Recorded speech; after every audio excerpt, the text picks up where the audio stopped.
नमस्कार। मेरा नाम भाऊ तोरसेकर। आप देख रहे हैं प्रतिवाद। दोस्तों, कुछ चीजें हमें समझनी पड़ती है। 29 तारीख को यानी 2 दिन बाद बुधवार को इस विधानसभा चुनाव का आखिरी वोटिंग होना है।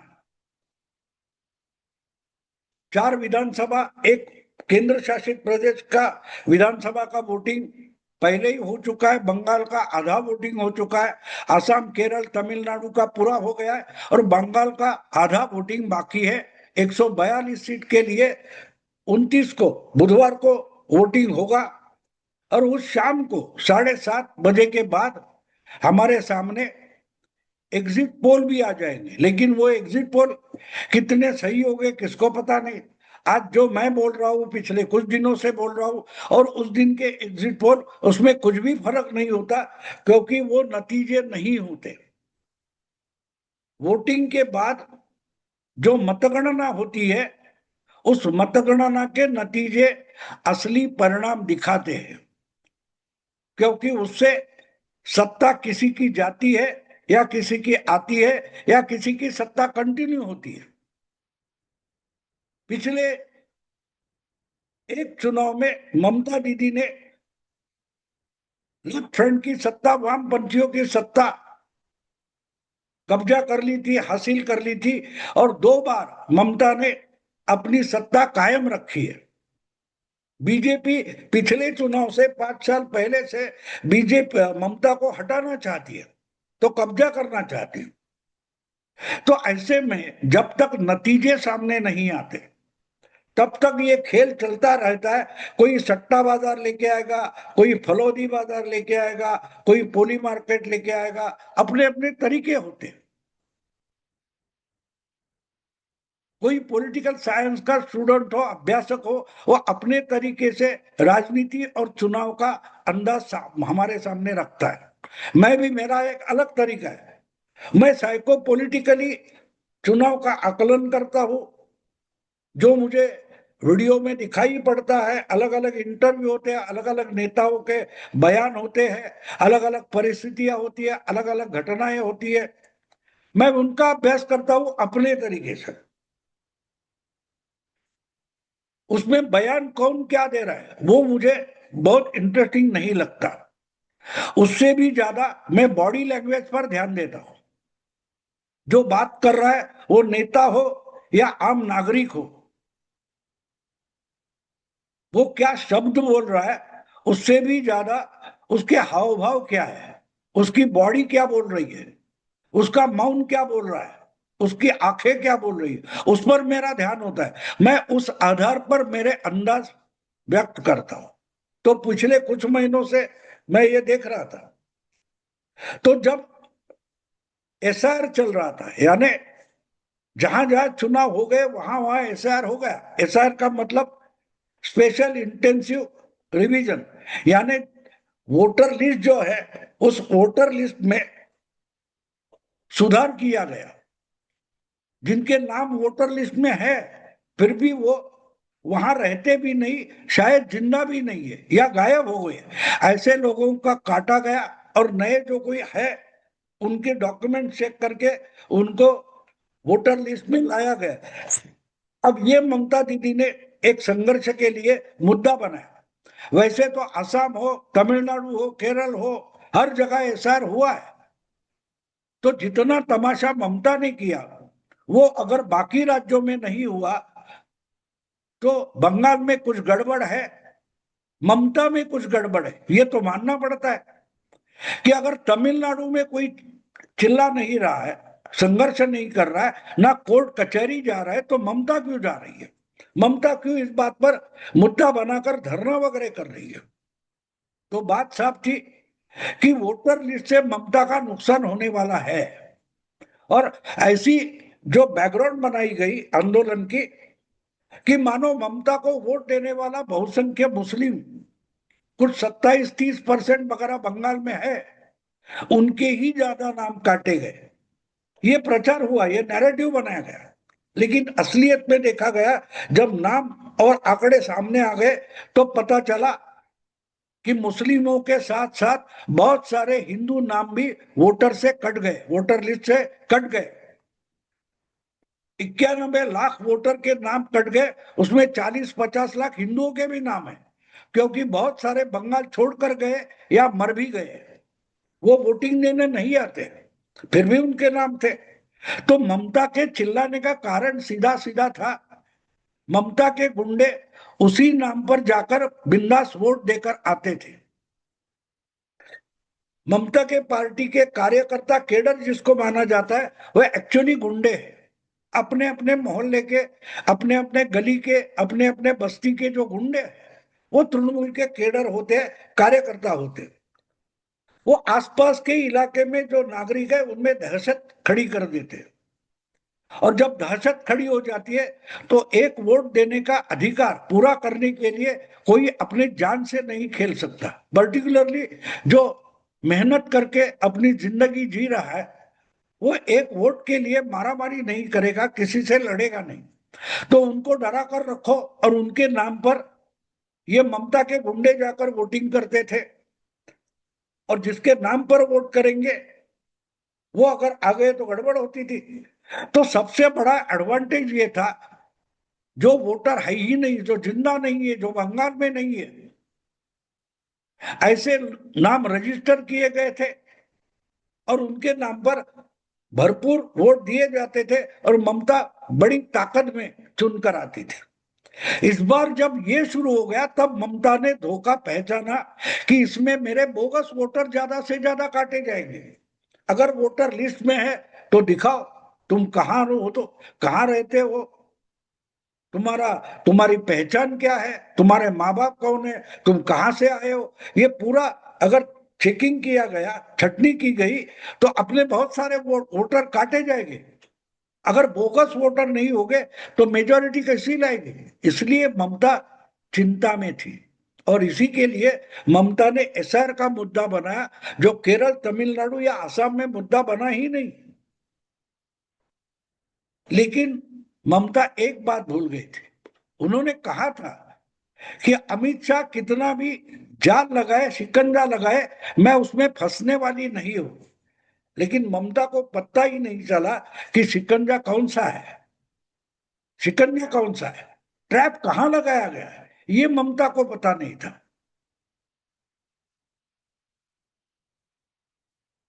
तो जिस ढंग से चुनाव आयोग, सुप्रीम कोर्ट, इन्होंने कड़ी कार्रवाइयां की, बंदोबस्त रखा, सुविधाएं खड़ी कर दी, इसका ममता ने कोई एक्सपेक्टेशन नहीं किया था, अपेक्षा नहीं की, मैंने भी नहीं की। मैं आखिरी तक बोलता रहा, जब तक चुनाव का टाइम टेबल डिक्लेयर नहीं हुआ, तब तक मैं मानता था कि बंगाल में चुनाव होंगे ही नहीं। क्योंकि बंगाल में पिछले बहुत सारे चुनाव 6, 7, 8 चरण में होते थे। 6, 7, 8 फेज में अगर चुनाव होने हैं, तो उसके लिए 7 मई के पहले, यानी कि फरवरी का एंड में चुनाव का टाइम टेबल डिक्लेयर होना चाहिए। अगर नहीं हुआ तो चुनाव बंगाल में हो नहीं सकते। मुझे याद है, हमारे धीरेन्द्र पुंडीराम के दोस्त है, वो बंगाल घूम रहे थे मार्च में, तब मैंने कहा था बोरिया बिस्तर लपेटो और घर जाओ, दिवाली होने के समय तक बंगाल में चुनाव नहीं होंगे, क्योंकि 8 दौर के चुनाव होने हैं तो कम से कम 1.5 महीने का टाइम लगता है, और इतना टाइम तो एसआर पूरा करने के लिए बचा नहीं है। तो मुझे भी जो पता नहीं था, ममता को भी शायद पता नहीं था, क्योंकि जब टाइम टेबल डिक्लेयर हो गया, वोटर लिस्ट कंप्लीट नहीं थी बंगाल की, फिर भी टाइम टेबल डिक्लेयर किया गया। और सबसे शॉकिंग बात यह थी कि जहां पिछले 5, 6 चुनाव, 7 चुनाव, 6, 6, 7, 7, 8, 8 दौर के हुए, वहां सिर्फ 2 चरणों का, 2 दौर का चुनाव रखा गया। ये सबसे बड़ा शॉकिंग था। फिर बंदोबस्त की बात आई, post poll, pre poll, violence, चुनाव के पहले, चुनाव के दरमियान और चुनाव के बाद जो वायलेंस होता है, हिंसा होती है, और उससे पैदा होने वाला डर ये ममता के लिए सबसे बड़ा हथियार था। वो हथियारी परास्त करने का गेम अमित शाह या बीजेपी या चुनाव आयोग कैसे खेल रहा है, ये ना ममता को मालूम था, ना हमें किसी को भी मालूम था। इसके पहले जब जब चुनाव हुआ तब बंगाल में कुछ 600-700 सेंट्रल फोर्सेस की कंपनियां रखी जाती थी। 60-70 हजार सेंट्रल फोर्सेस लाए जाते थे, लोकल पुलिस, लोकल गवर्नमेंट के कर्मचारी मिलकर चुनाव होता था। इस बार वो सिस्टम ध्वस्त की गई। चुनाव आयोग ने और सुप्रीम कोर्ट ने मिलकर बंगाल में शांतिपूर्ण चुनाव करने का ठान लिया। तो ये कंपनियां भेजना, कम से कम दौर में, कम से कम फेज में चुनाव का आयोजन करना, 2 राउंड में चुनाव खत्म करना, ये सब मैं ब्राह्मोस मानता हूं। ब्राह्मोस समझते हो आप? एक साल पहले, 1 साल पहले जब पहलगाम की घटना होने के बाद भारत ने पाकिस्तान को सबक सिखाना तय किया था, वो भारत का पाकिस्तान पर हमला ब्रह्मोस क्षेपणास्त्र से हुआ था, ब्रह्मोस मिसाइल से हुआ था। और ब्रह्मोस मिसाइल का मतलब ये होता है कि वो पिन पॉइंटेड एक्शन करता है, वो गाइडेड मिसाइल है। ये मिसाइल छोड़ा जाता है तो वो दिशा 10 बार बदलेगा, लेकिन जहां पहुंचना है वहां पहुंचेगा। जहां चाहिए उधर डायवर्शन करेगा, यू टर्न लेगा, लेकिन पहुंचेगा अपने निशाने पर। उसको ब्रह्मोस बोला जाता है। तो बंगाल चुनाव के लिए अमित शाह हो या चुनाव आयोग हो या सुप्रीम कोर्ट हो, ये लोग क्या ब्रह्मोस लगा सकते हैं ममता की गुंडागर्दी को परास्त करने के लिए? इसका कोई भी अंदाज ममता को नहीं था। और इसलिए मैंने एक वीडियो उस पर भी बनाया कि अगर आप बंगाल के चुनाव का टाइम टेबल देखो और समझो तो पता चलेगा कि जहां हिंसा कम होती है, ऐसे जो क्षेत्र थे, चुनाव क्षेत्र थे, वहां पहले चुनाव पूरा किया गया। और दूसरा राउंड जो है वो जहां ज्यादा से ज्यादा हिंसा होती है या हो सकती है वहां के लिए किया गया। ये एक बात थी। दूसरी बात ये थी कि इतनी भारी संख्या में सेंट्रल फोर्सेस भेजे गए कि आज तक जिस तरीके से सेंट्रल फोर्सेस का डिप्लॉयमेंट होता था कि पहले राउंड का वोटिंग हो गया तो वहां के सेंट्रल फोर्सेस तीसरे राउंड के वोटिंग के लिए जाते थे, और दूसरे राउंड का वोटिंग खत्म होने के बाद वहां के फोर्सेस चौथे राउंड के लिए जाते थे। इस बार वो नहीं हुआ है। इस बार इतनी भारी संख्या में सेंट्रल फोर्सेस बंगाल में भेजे गए कि पहला राउंड हो या दूसरा राउंड हो, वोटिंग चल रहा है, वोटिंग होने वाला है या वोटिंग पूरा हुआ, फिर भी जो सेंट्रल फोर्सेस भेजे गए वो 2 महीने के लिए वहीं के वहीं रहेंगे। यानी पुलिस और गुंडागर्दी मिलकर जो दहशत ममता के लिए फैलाई जाती थी, उसका पूरा बंदोबस्त प्लानिंग में ही आया था। और आपको याद होगा चुनाव आयोग ने साफ साफ 3 हफ्ते पहले डिक्लेयर कर दिया, डरने की जरूरत नहीं है, घर से बाहर निकलो, वोटिंग करो। गुंडागर्दी करने वालों का बंदोबस्त सेंट्रल फोर्सेस करेंगे। और इसमें बंगाल के पुलिस को कहीं भी इंटरफियर करने नहीं दिया जाएगा। वोटिंग के बूथ में, मतदान केंद्र में अंदर भी बंगाल की पुलिस नहीं आ सकती। वोटिंग बूथ से 100 मीटर दूर तक बंगाल की पुलिस नहीं आ सकती, ना कि गुंडे आ सकते हैं। अब गुंडे आएंगे तो उनको रोकेगा कौन? पुलिस। और पुलिस भी गुंडों से हाथ मिलाकर खड़ी हो गई तो बेचारा वोटर तो डर जाएगा ना। तो ये दोनों बातें खत्म कर दी गई, खत्म कर दी गई। पुलिस और गुंडे दोनों का बंदोबस्त बंदोबस्त हो गया। और तीसरी बात, सबसे बड़ी बात, जहां वोटिंग होनी है वहां सीसीटीवी कैमरे लगाए गए। एक सेकंड भी अगर सीसीटीवी बंद हुआ तो पूरा वोटिंग कैंसिल होगा, रिपीट वोटिंग होगा।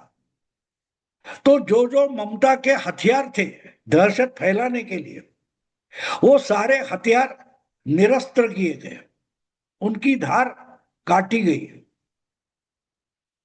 तो यही तो ब्रह्मोस था, पिन पॉइंटेड। जैसे सिंदूर में आपने देखा कि 6-7 मई को जो पहले हमारे ब्रह्मोस निकले, उन्होंने जो टेररिस्ट अड्डे थे सिर्फ उधर ही हमला किया, उनको ध्वस्त कर दिया। बहावलपुर हो या मुनीर के हो वगैरह, जो जो तोयबा के या मुजाहिदीन के वगैरह अड्डे थे, उन पर ब्रह्मोस चले, ना आसपास किसी रिहायशी एरिया का नुकसान हुआ। और फिर भी जब फड़फड़ाने लगा पाकिस्तान, तो उनके मिलिट्री इंस्टॉलेशन पे हमला हो गया। तो एक बात है, पहला टारगेट सॉफ्ट था, दूसरा टारगेट मुश्किल था। क्योंकि मिलिट्री और टेररिस्ट, इनमें टेररिस्ट सॉफ्ट टारगेट होता है, आर्मी, पाकिस्तान की आर्मी ये हार्ड टारगेट था। तो पहले दौर में टेररिस्ट के अड्डे साफ किए गए और दूसरा टारगेट मुश्किल था। तो बंगाल के चुनाव में भी अगर हम समझदारी से देखें और समझने की कोशिश करें तो पता चलता है कि पहले दौर का जो वोटिंग हुआ है 23 तारीख को, वो सॉफ्ट टारगेट था। और जहां जहां बड़ी हिंसा हो सकती है, गुंडे ज्यादा है, लुंगी ब्रैंड क्या बोलते हैं, लुंगी ब्रिगेड, जिहादी, बांग्लादेशी, रोहिंग्या इनके अड्डे हैं, ऐसे जगह तो वायलेंस होगा। तो वो दूसरी फेज में रखा गया। इसलिए बहुत सारे लोग समझ रहे हैं कि दूसरा दूसरा फेज जो है, वोटिंग का दूसरा फेज बीजेपी के लिए मुश्किल है, लेकिन वो आसान ज्यादा है। पाकिस्तान की आर्मी को, पाकिस्तान की एयरफोर्स को उठकर अपने पैरों पर खड़ा तक पॉसिबल नहीं हुआ, खड़ा होना। बिल्कुल वही हालत आज बंगाल के दूसरे फेज की वोटिंग की है। मैं देख रहा हूं बंगाल में पहले फेज का वोटिंग हुआ, उसमें वायलेंस नहीं हो पाई। बिल्कुल मानो आज तक का जो इतिहास है उसकी तुलना में पहले फेज का वोटिंग बिल्कुल शांततापूर्ण हुआ, ऐसे हम मान सकते हैं। तो दूसरी फेज में जो ब्राह्मोस छूटने वाले हैं या छूटे हैं, वो आपको परिणाम दिखाएंगे 2 दिन बाद। नतीजे आएंगे 4 मई को। तो दूसरे फेज में ब्राह्मोस इस ढंग से चलेंगे कि सबसे बड़ा चमत्कार हम सेकंड फेज में देखेंगे। और ममता की बुरी हालत सेकंड फेज में भी होने वाली है। इंतजार करो, तब तक मैं रुकता हूं। अगर वीडियो पसंद है तो लाइक कीजिए, शेयर कीजिए और प्रतिवाद को सब्सक्राइब कीजिए। नमस्कार।